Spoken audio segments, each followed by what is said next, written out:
各位聽眾朋友，大家好，歡迎收聽 CASS 智慧生活放鬆節目，我係節目主持人 Lily， 大家好啊。CASS 咧係華人服務社嘅簡稱，我哋呢個節目主要係為大家帶嚟有用嘅生活資訊，包括健康新知、社區動態、國家福利等等，同我哋生活息息相關嘅話題，希望令到大家嘅生活咧更加美好嘅。每年咧都有唔少嘅新移民咧會到達澳洲，咁喺佢哋處理好福利同埋稅務事宜之後咧，就通常就會開始積極揾工作啦。不過喺澳洲咧，對於一啲非英語為母語嘅人士咧，有陣時揾工作可能有面對唔同嘅困難。咁如果你或者你嘅家人啱啱就喺度揾緊工咧，就千祈唔好錯過今集嘅節目啦。今日咧，我哋好高興咁樣請嚟華人服務社 CASS Human Resources 人事部主管 Joyce Wan 教下大家點樣揾到一份好工嘅。Joyce， 歡迎你。Lily 你好，各位聽眾你哋好，我叫 Joyce， 我喺 CASS 嘅工作咧，而家就係負責人事部，咁包括係員工嘅招聘啦、員工嘅培訓啦、薪酬啦、績效管理啦，呢啲全部都喺我哋嘅部門嘅。哇 Joyce 原來身兼咁多職，相信都真係非常多嘅事情咧要處理啊！咁嗱，大家都知道咧，澳洲係擁有一個大量移民嘅國家，因此咧就發展咗唔同嘅工作形態。咁其實咧喺澳洲嘅員工係點樣分類嘅咧？係嘅，咁喺澳洲其實我哋有唔同種類嘅工作啦，包括有全職嘅工作、兼職嘅工作，同埋就係臨時嘅一啲工作啦。全職嘅工作機會呢，我哋係需要每個禮拜就做最多38個鐘啦。而兼職嘅工作呢，我哋每個禮拜嘅工作時數就會少過38個鐘。而一啲臨時嘅工作機會呢，其實就係俾一啲人去做一啲工作呢，係冇固定嘅時數㗎啦，同埋就係未必今個禮拜做完，下個禮拜一定有工作機會嘅嗰一種工作類型啦。咁其實好多人咧都對 part time 同埋 casual 咧就有啲混淆嘅，其實主要嘅分別喺邊咧？呢個係一個好好嘅問題啊！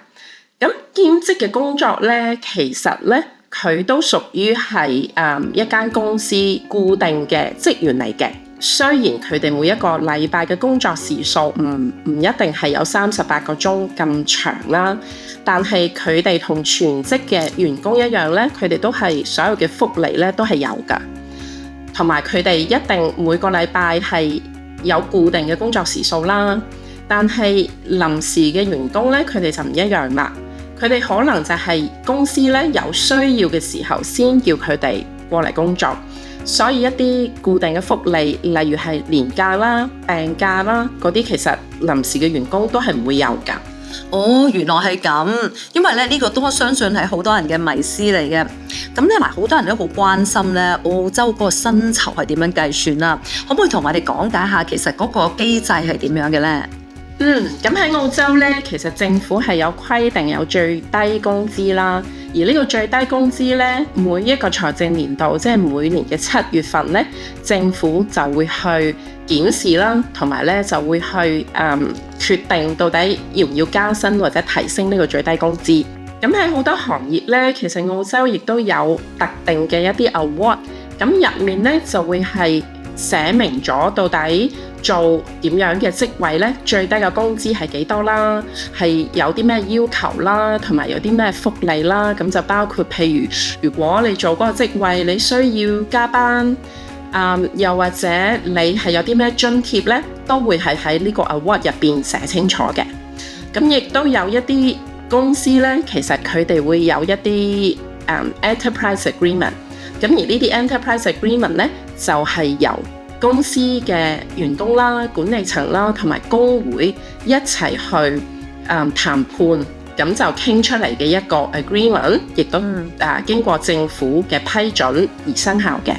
哦，咁有呢個機制真係幾好啊，而且亦都有一個渠道咧，可以俾我哋參考。嗱，我成日聽到咧有一個字咧就叫 fair work， 即係好似個公平嘅工作咁。咁其實我哋點為之叫 fair work 咧？咁喺澳洲咧，其實我哋係有 Fair Work Commission 同埋 Fair Work Ombudsman。Fair Work Commission 咧，其實就係我哋澳洲獨立嘅勞資關係審裁處。咁佢咧係負責咧決定我哋成個國家咧最低工資係幾多啦，為一啲工人去設定最低嘅僱傭條件，亦都會去批准企業協議，監管一啲註冊嘅組織，例如係工會同埋僱主嘅組織。咁佢咧亦都會幫助員工同埋僱主咧去解決工作當中嘅問題，包括有不公平解僱啦、職場嘅欺凌啦、性騷擾啦、歧視啦，或者工作場所入邊一啲權利嘅糾紛嘅。哦，咁真係好廣泛喎。係啊，咁而 Fair Work Ombudsman 咧，其實就係公平工作調查專員處，咁佢哋就係負責監管澳洲工作場所法規嘅執行嘅，所以佢哋嘅工作咧就會包括提供有關澳洲工作場所法規嘅一啲資訊啦，幫助僱員同埋僱主了解佢哋嘅權利同埋義務，評估同埋檢查工作場所嘅法規係咪得到遵守。同埋咧，如果佢發現有違法嘅情況之下咧，佢哋就會去執行工作場所嘅法規㗎啦。咁所以咧，我哋如果揾工啊或者做工咧，其實我哋可以多上去 Fair Work Ombudsman 嘅網站上邊咧就有好多關於我哋平時嘅一啲工作嘅權利啊同埋福利。咁澳洲嘅工作保障咧真係幾完善嘅，我覺得。咁嗱，其實咧，如果我真係要揾嘢做啦，咁除咗我哋成日知道一啲嘅招募平台之外咧，其實有啲咩渠道可以揾到工作咧？係啊，Lily，咁喺澳洲咧最多人用嘅一啲招聘嘅網站啦，就會包括係 Seek 啦、Indeed 啦、LinkedIn 啦呢啲平台咧，都係好多人使用嘅。咁同時就係如果你心目中知道有邊啲公司係信譽好好啦，你好想去嗰啲公司度工作，其實你都可以睇佢哋嘅網站咯。咁同埋就係咧，亦都有好多一啲我哋叫做獵頭公司咁樣嘅機構啦。咁你都可以將你嘅簡歷咧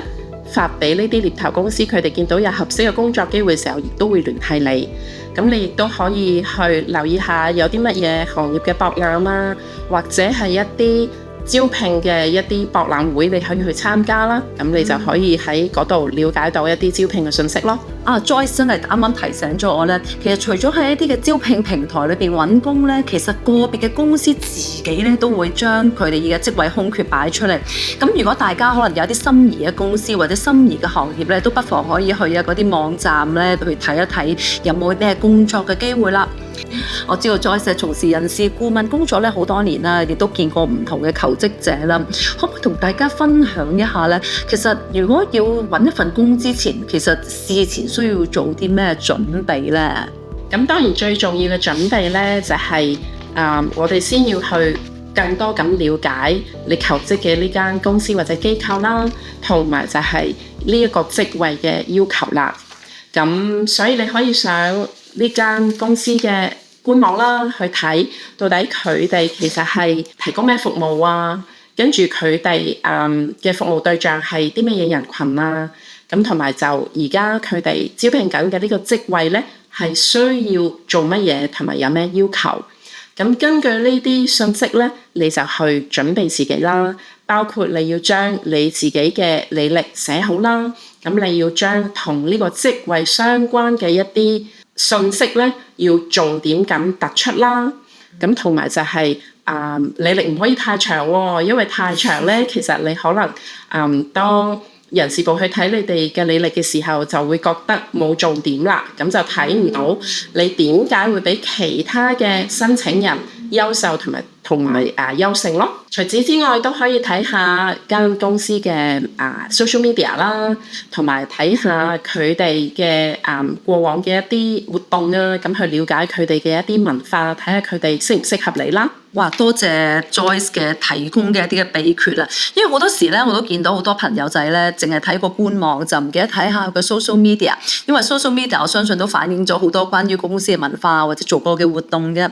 嗱，其實咧而家好多人都想揾一啲工作咧係比較熱門啊，或者係比較有發展嘅潛力嘅。咁啊 Joyce， 你覺得目前咧咩工種係最缺人，咩嘅工作係最有潛力咧？係啊 Lily， 咁其實目前咧澳洲係處於一個老齡化嘅階段啦，咁所以咧我哋高齡服務其實係澳洲非常之需要嘅一種服務。於是乎咧，我哋呢個行業咧係需要好大量嘅人才啦，所以就係譬如係一啲高齡服務嘅院舍啦，或者係家居高齡服務啦，咁又或者係澳洲亦都好重視一啲殘障人士嘅福利同埋照顧，所以殘障服務亦都需要好多嘅人才加入嘅。其實澳洲喺教育方面咧，亦都需要好多嘅人才。咁除咗係學校入邊需要好多嘅老師啦，咁其實係一啲早期教育嘅行業方面都需要好多嘅人才嘅，即係包括係去照顧同埋去教育一啲0至5歲嘅小朋友嘅嗰啲行業啦。Joyce 講得好啱啊！我都睇到好多報道咧，講其實護理啊 health related 嘅行業真係好缺人，而且咧未來咧係亦都係一個好熱門需要嘅一個工作。咁但可能好多人咧都未必知道係點樣可以入行，可唔可以同我哋分享下咧？如果我對呢個行業有興趣，咁我點樣可以入行咧？其實喺呢個行業工作咧，當然最緊要係有熱誠啦。咁亦都係因為政府咧對於呢個行業嘅監管係非常嚴格嘅，咁所以我哋係需要咧入職呢個行業嘅人士咧係需要有一個資格嘅認證啦。咁就包括係3級證書啦，我哋通常就叫做 Certificate 3 Individual Support。咁當然大家可能會覺得係咪好難先攞到呢個證書㗎？咁其實亦都唔使太擔心嘅，因為喺坊間亦都有好多嘅機構可以幫助大家。咁例如我哋華人服務社啦，其實我哋係有幫助大家去完成呢個3級證書課程，同埋我哋咧亦都有我哋嘅公營養院啦，亦都有我哋嘅家居高齡服務啦，可以俾大家去做實習嘅。咁好好啊！由一條龍咁樣去由培訓啦、實習啊，去到工作嘅機會咧，都可以由你哋嗰度可以揾得到啊！咁如果想加入華人服務社咧，需要具備一啲咩條件或者咩資格咧？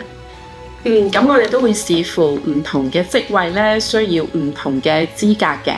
譬如我哋有啲職位係需要一啲專業嘅資格啦，就好似我哋嘅高齡服務嘅協調員啦、護士啊，又或者我哋定居服務嘅一啲負責個案嘅社工啊，咁我哋就係需要佢哋會有一啲 social work 嘅證書啦，或者係一啲心理學畢業嘅證書啦咁而另外我哋都有一啲文職嘅工作啊，或者負責宣傳嘅工作咧，咁我哋就需要睇求職人士咧，佢哋嘅一啲語文嘅能力啦。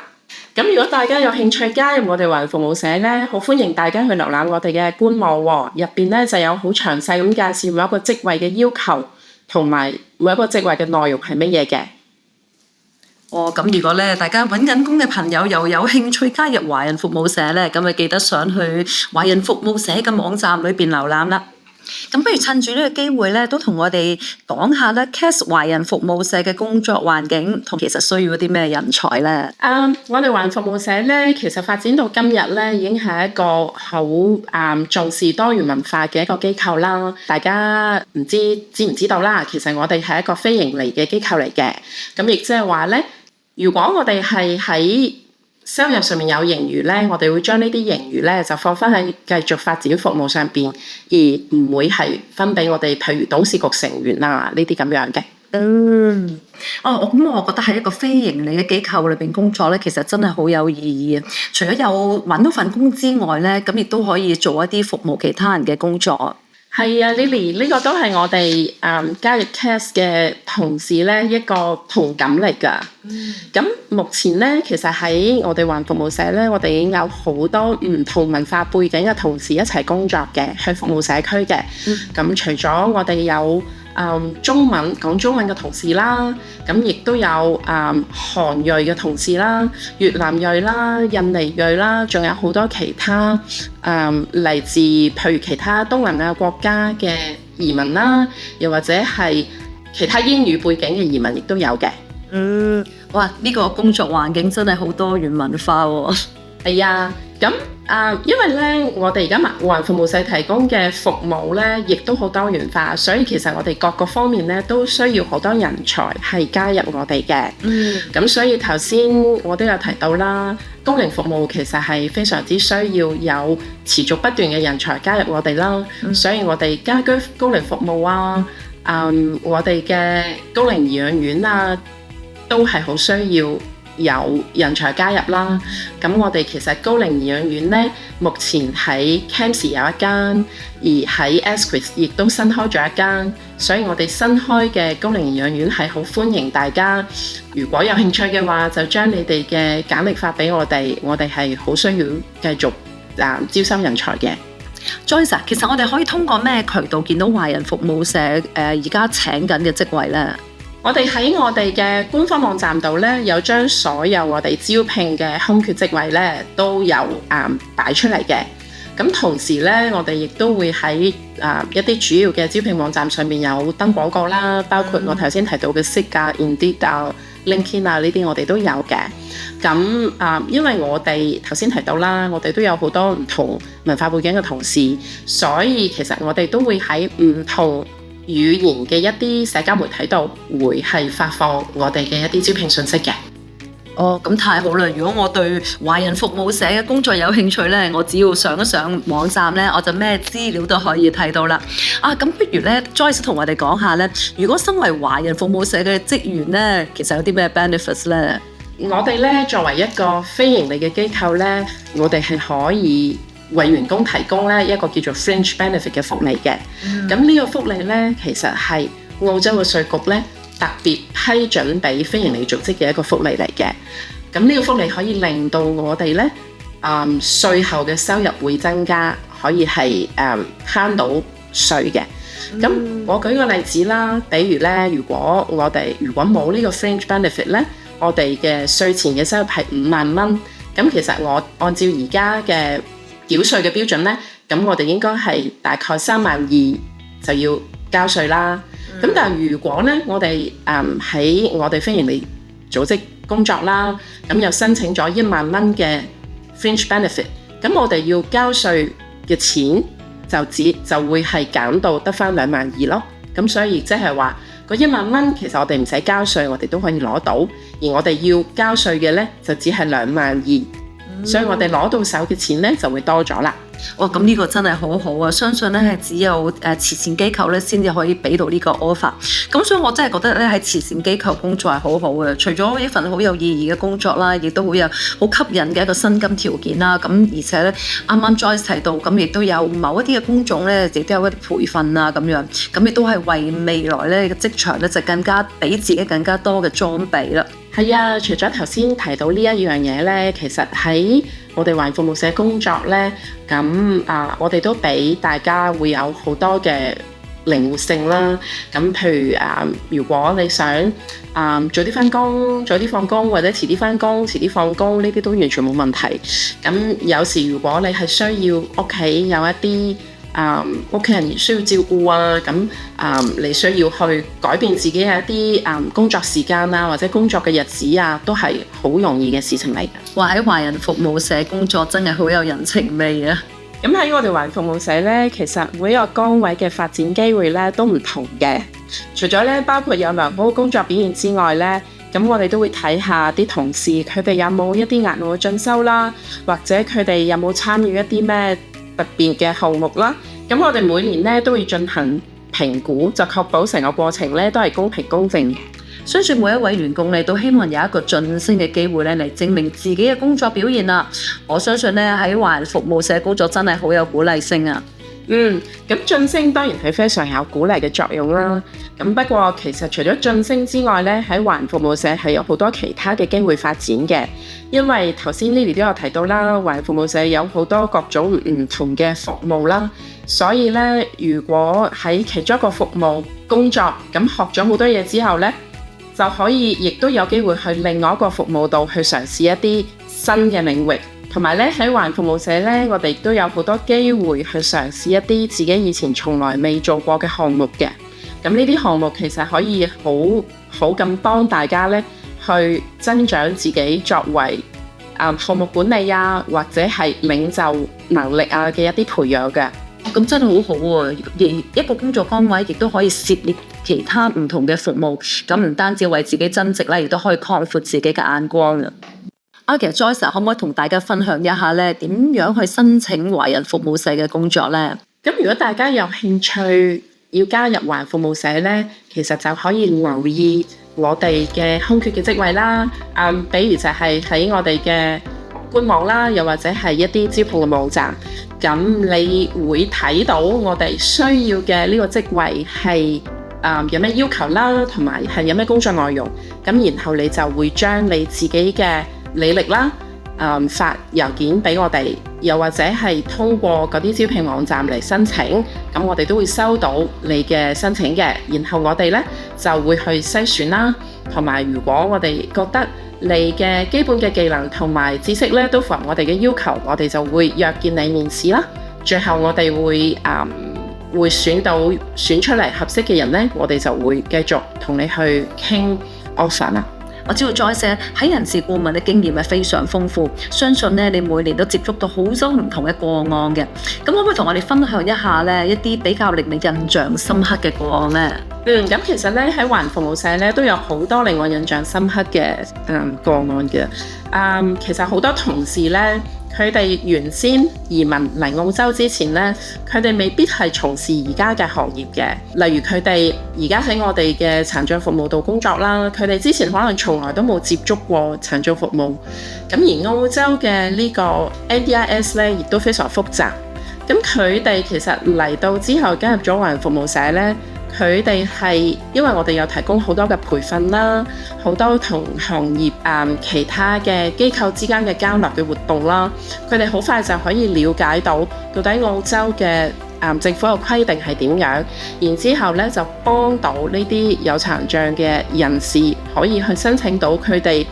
嘅福利啦，同埋支援嘅。咁佢哋都會覺得佢哋嘅工作咧可以幫到好需要嘅人，佢哋都好有滿足感。今日咧真係好感謝 Joyce 為我哋帶嚟咁多寶貴嘅資訊啦。咁喺節目結束之前咧，可唔可以咧俾一兩句鼓勵嘅說話俾一啲正在揾工嘅朋友們咧？好啊。我覺得咧，大家其實揾工作咧就唔好氣餒啦，同埋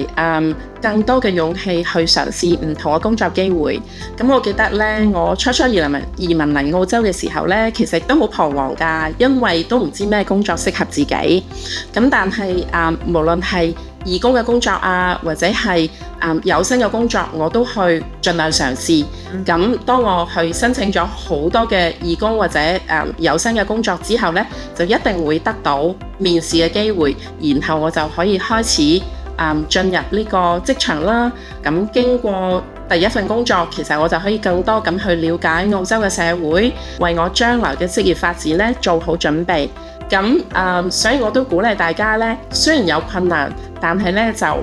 勇敢咁去面對呢啲挑戰。咁我哋一樣咧會喺澳洲揾到好適合自己嘅工作嘅。冇錯，真係唔該晒 Joyce 今日俾咗咁多咁有用嘅資訊大家。咁希望呢啲資料咧幫到大家揾到目標嘅就業市場啦，打破就業嘅障礙。咁加上咧 CAS 提供嘅工作機會同埋培訓，相信大家一定好快揾到一份合意嘅工作，好好咁享受未來嘅澳洲生活嘅。咁如果想了解更加多關於華人服務社嘅工作咧，可以到官網www.cass.org.au 或者致電97894587 97894587嘅。咁今日嘅節目就去到呢度，多謝大家收聽，我哋下次再見，拜拜。